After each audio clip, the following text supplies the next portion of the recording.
26th of June 2023. This is one of that real what a fuck moment.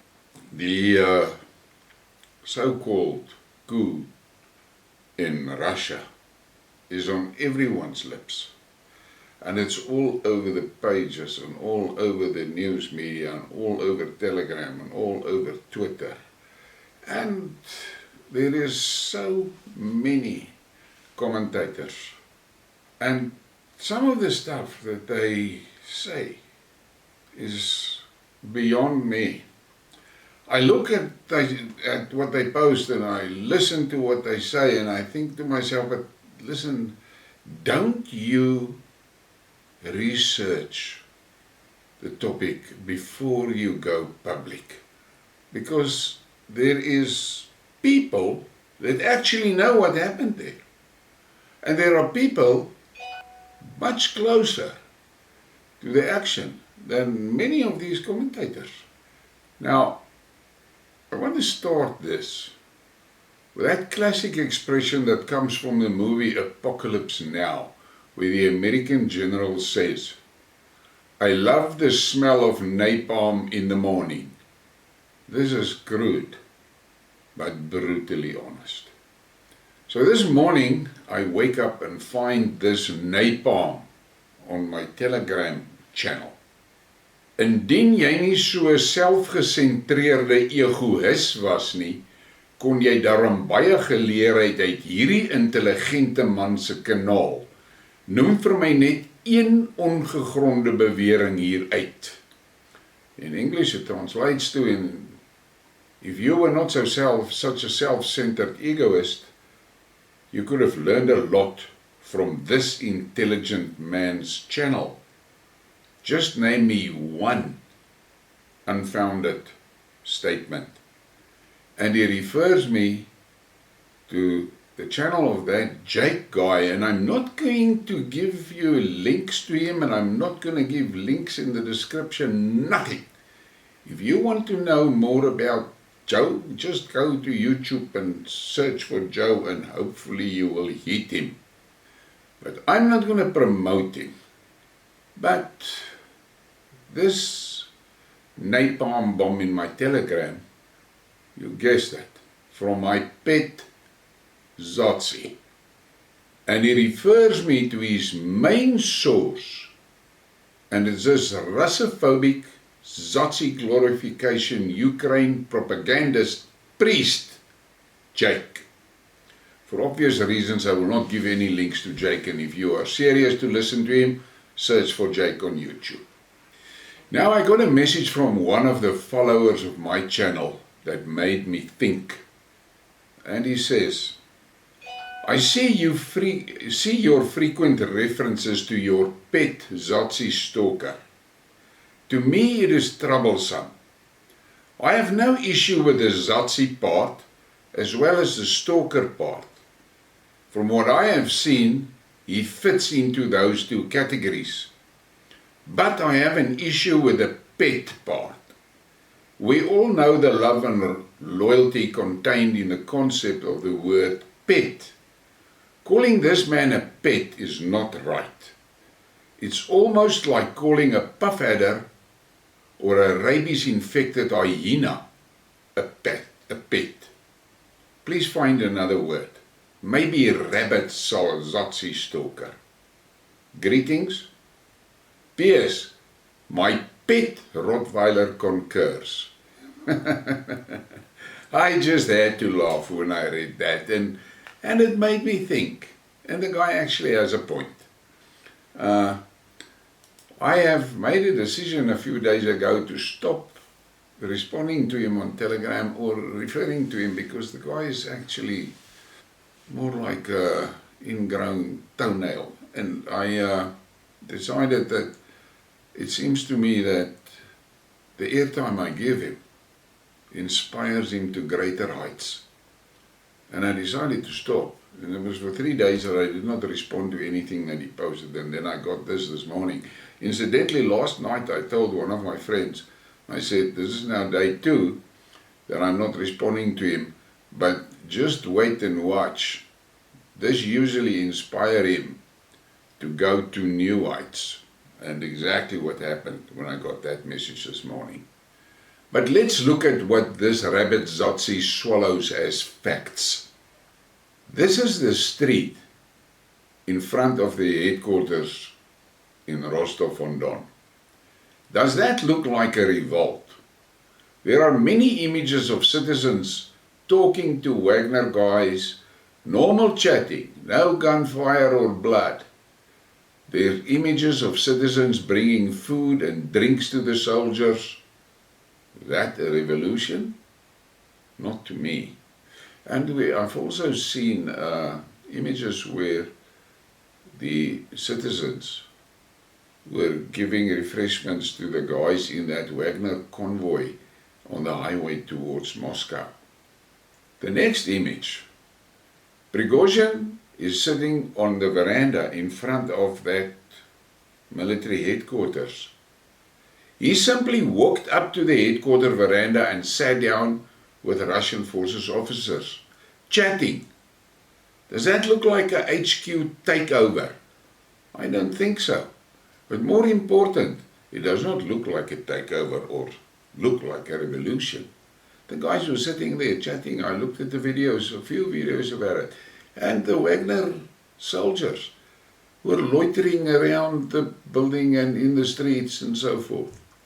So there was no takeover. They drove up to the headquarters, got out of their vehicles, and Prigozhin walked into the building.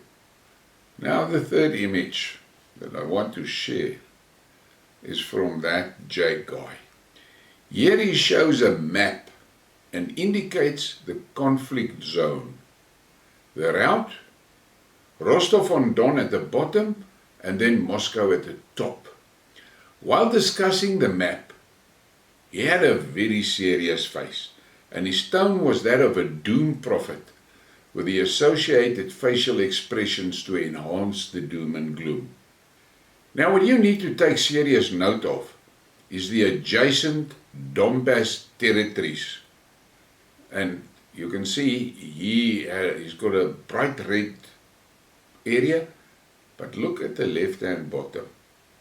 That is the Donbass region. Let's hear what Larry Johnson has to say about this. Take note, the rabbit Zotzi is of the opinion that Larry Johnson is a Putin propagandist. Interesting thoughts by Larry Johnson, former CIA, on the recent Wagner actions, the attempted coup. The Russian government waited about 12 hours before sending police and military forces to the Wagner Group headquarters in St. Petersburg. Little sense of urgency. Prigozhin reportedly ordered a column of Wagner troops to go from Rostov-on-Don to Moscow to dethrone Shoigu and maybe General Gerasimov. Take a look at the map. That is a distance of almost 1,200 kilometers. How was the column of trucks and tanks supposed to refuel and cover that distance in less than 20 hours? How about this as an explanation? The entire coup narrative was generated to allow for the movement of Russian military forces to areas north and west of Voronezh without raising the alarm among NATO planners. Russia was moving forces to stop the coup plotters as opposed to building up forces for a new axis of offense. It's really important to absorb what Larry is saying about the Russian forces troop movement. You must take note of that. There was a lot of airtime given to this Wagner convoy, and there was a lot of Russian military vehicles moving down that highway towards the Wagner convoy. Think about that. But back to Larry. It appears that the roots of the narrative that Prigozhin was going to betray Russia starts in 2022. Someone with ties to Western intelligence had a relationship with Prigozhin and began sounding him about collaborating with the West. Prigozhin let the Russian intel bosses know about the pitch, and the Russians decided to build an op that would present Prigozhin as a disgruntled patriot, boiling in anger at the incompetence of Russian leaders. The Russians fed this by letting Prigozhin launch vicious verbal attacks on Shoigu and Gerasimov. And, if we are to believe the Jack Teixeira Discord leaks, even passed intel on the locations of Russian troops to the intel handler. Now you should go and Google Maskirovka. Maskirovka.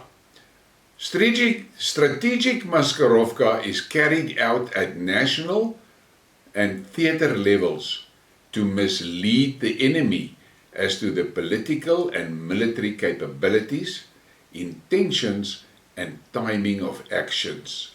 In these spheres, as war is but an extension of politics, it includes political, economic, and diplomatic measures as well as military. And I want to thank Dewald Scholes for this summary of Maskirovka.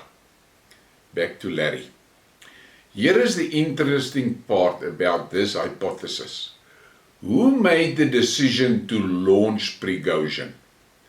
A credible argument can be made that Prigozhin's Western handlers decided that Friday was the day and ordered him into action. But I think this was stage managed in the Kremlin. Putin and his intel chiefs knew what the West was trying to foment in Russia and realized that Ukraine and NATO were reeling from their feckless counter-offensive and its attendant massive losses in men and material. Why not use the coup attempt as a good cover story for the mass movement of troops all along the line between Moscow and Rostov-on-Don? This is a way to move Russian troops to areas north of Belgorod without drawing the unwelcome attention of the NATO ISR platforms. Move the troops closer to the border and then disperse them, which means Russia found a way to reinforce troops on a new potential axis of attack that will create a nightmare for NATO planners. And then Larry gives a link to sonar21.com, Russia's Academy Award-winning performance for Best Coup. Prigozhin scores Best Actor. Well, think about it. And there was a comment on that blog, in the comment section. Prigozhin's convoy had no air cover. The convoy would have been sitting ducks, easily wiped out by Russian jets strafing the vehicles. I don't believe it was a coup. Most probably an Afrikaner had made that. Back to the Rabbit Zotzi's preacher. In this slide, you can see he quotes a tweet from Dmitry. Prigozhin says it's over. They were going to dismantle PMC Wagner. We came out on 23 June to March of Justice. In a day we walked to nearly 200 kilometers away from Moscow. In this time we did not spill a single drop of blood of our fighters. Now the moment has come when the blood may spill. That's why, understanding the responsibility for spilling Russian blood on one of the sides, we are turning back our convoys and going back to the field campus according to the plan. Now, I have news for that tweeter. He was not close to 200 kilometers to Moscow. He was barely 200 kilometers away from Rostov-on-Don. But the preacher, look at that face, really serious about this tweet. He quotes Prigozhin and he looks really sad, disappointed that the blood did not flow as he previously predicted. The Rabbit Zotzi most probably stared at this snippet with confusion and disappointment. But don't despair. the preacher is fast on his feet and can change tack. And then we get this post from him. Here he quotes a Twitter user and he makes a big story of the prospect that the Prigozhin will blame Putin too. This is a tweet from the Kremlin, yeah? Prigozhin tells who was interested to start this war. He accuses Shoigu of thirst for glory and the Russian ruling oligarch classic of an irrepressible greed. A little more and he will start blaming Putin. And that last sentence, he will start blaming Putin, made Jake's eyes gleam. We know now that this never happened. Prigozhin never mentioned Putin, nor did Putin ever mention Prigozhin by name in his speeches. He only referred to rebels and to Wagner. Take note, for a coup to succeed, the current leader must be taken out, and it is really important that the plotters have the support of senior military commanders. Prigozhin do not even mention Putin, okay, so it's not against the leader. Prigozhin fingers Shoigu and Gerasimov. Whoops, there goes senior military command support. I have to mention this here. It is estimated that Wagner is around 50k strong in that theater. Estimates places 10,000 in the group that supported this sham of a coup. I'm going to stop calling it a coup. It's quite clear that this was more of a rebellion, actually more like a protest. Russian military and security forces is guessed at around 1.5 million, with another million reserves, give or take. Short of this, the Russian forces are of such that NATO and the US is reluctant to take them on. That cannot be disputed. Another reality is that General Surovikin is stationed at the Western headquarters and is in command of the Russian Air Wing. So he has a fairly strong part of the Russian Air Force directly at his disposal and under his command. All units that are giving the Ukraine NATO forces in the Donbass hell. The destruction to military hardware by Russian pilots is well documented. So why was the Wagner convoy able to travel freely on a highway towards Moscow? The Air Force could wipe them out in no time flat, but they moved freely north. This confirms Larry's theory. But let's get back to the preacher. He quotes another Twitter post, and despite the presence of the international "Here comes bullshit" warning sign in the profile handle, you know that little rectangle with the blue and yellow horizontal bands? Preacher Jake puts his funeral face on and proceeds. I am sure the rabbit Zazi reached for his standby box of Kleenex because bad news was coming. Look at the top there, you can see that little international warning sign for "Here comes bullshit." Today, and he highlights it, 13 Russian military pilots were killed as a result of downing of helicopters and 1 aircraft by the Wagner forces. Most of them during the crash of the IL-22M. 8 crew members died there, according to a Russian source associated with Russian military aviation. And then he's got a picture there of Prigozhin, all of that. Now he makes a big song about the 13 dead soldiers and dramatically declares that the US would be swift in reprisal if their pilots were killed.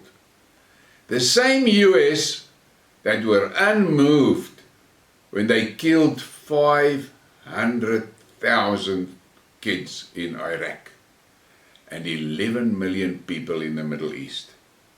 He chooses to be vague on details and will most probably claim that his slip is because of the lack of details in the tweet. That's a poor excuse, because as a commentator, he should dive deeper and not latch onto bullshit that supports his narrative. 3 choppers were downed, of which 2 were unarmed reconnaissance choppers. On the 3rd one, details are slim for me and I haven't found much on that. The 8 people in the IL-22 were not all pilots, so his claim of 13 pilots is an outright lie. I saw a report that the IL-22 was shot down by a trigger-happy Wagner troopie. But let's continue. His next slide is almost hilarious and the ranting of a disconnected lunatic. Anton Gerashenko made the tweet. Terrorist Gherkin Strelkov. I have to admit, with great bitterness, that the Russian Federation is one step closer to its final and irrevocable demise. As of today, the Russian Federation has 2 presidents. The real president, Yevgeny Viktorovich Prigozhin, and Vladimir Vladimirovich Putin, the acting president to serve this term. The main purpose of the acting president is to periodically address the real president, kneeling down with the question, "What do you want, Yevgeny Viktorovich?" Never even my worst nightmare I could imagine that I would see this shame and destruction of my country. Now this character that posted here is on the FSB watch list because of anti-Russian activities in Russia. Where in the hell does this guy live? The mere fact that he reckons there are now 2 presidents is outright too crazy for words. But hey, dreams are good friends. Then we get to the next slide. In this slide, he quotes again from Twitter, and it is pure speculation and conjecture, 0 facts. But hey, a preacher must earn his bucks. Richard Engel posted, so this has all been very strange. Prigozhin reportedly agrees to pull back and go to Belarus. He was marching on Moscow. I wonder what the deal could have been. Maybe he gets to keep his African empire and operate his private state from abroad. Murky mafia-style politics. And Gary Kasparov quoted that tweet and he added, "Mafia is as mafia does. Whatever deal was reached today, blood has been spilled and Putin's illusion of invincibility is gone. He and his cronies tasted real fear. Moscow was threatened." And Jake's face. Unbelievable what he reads here. But reality is different. We know that a lot of the stuff that this guy is quoting and tweeting is pure speculation. Then we get to the next slide. In this one, the preacher is foaming at the mouth, and I'm sure the Rabbit Zotzi loudly cheered. The slide is a tweet from an obvious warmonger, and she echoes the wishes of the preacher and his congregation. You be the judge. Jessica Berlin tweets, Prigozhin put Putin under pressure, and what happened? He negotiated. The path to negotiations with Russia is to put them under more pressure, not less. And watch Jake's face. He is astounded by this piece of information, which is actually a piece of bullshit. But they have the license to dream. And then we get to the next slide. From the same warmonger, Jessica Berlin tweets again. The number 1 takeaway of the last 24 hours. Now is the time to give Ukraine everything they need to win. Long-range missiles, jets, more air defense, tanks, ammo. Russia is weak and their homemade chaos only weakens them further. Help Ukraine strike while the iron is hot and end this war faster. And Jake's face, look at that face. This girl is talking the right talk. But what is the reality? I must admit the preacher looks a bit worried now. There is a lot of things in this tweet that should make any sane person with an IQ higher than the room temperature catch his breath. The whole history of the conflict so far contradicts everything tweeted, plus the reality has shown that it is basically suicidal. Thankfully, we are ending this torture and Father Jake gives the floor to a Ukrainian reporter. She is on a train from Kiev to Kharkov. Now, for those that do not know, that is in the northeast of Ukraine and part of the Donbass. She tells of how the Ukrainians on the train is merely trying to keep their lives together.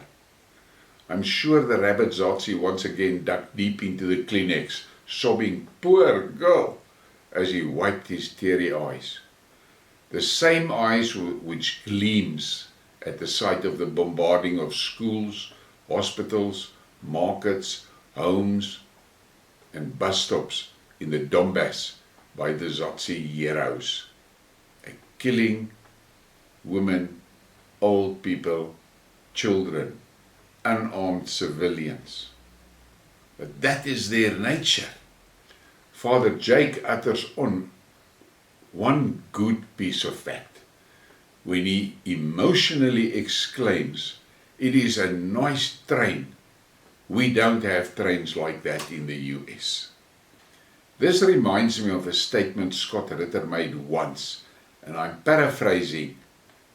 If it was the US that attacked Ukraine, within a week there would have been no bridges, no functioning railway lines, no highways, no connecting bridges, no electricity infrastructure, nothing. And it is the truth. Just look at what they did in Libya, Syria, Yemen, Iraq, Afghanistan, Yugoslavia, all confirming Scott's remark. And yet, the Western media, including this preacher, makes out as if the Russians are brutal. But now I will end this. It was due to a challenge by the rabbit Zazi that I tortured myself through this video of his cult leader. The reality is that this was one massive prank on a scale the West has never seen. Let me remind you again. Maskirovka.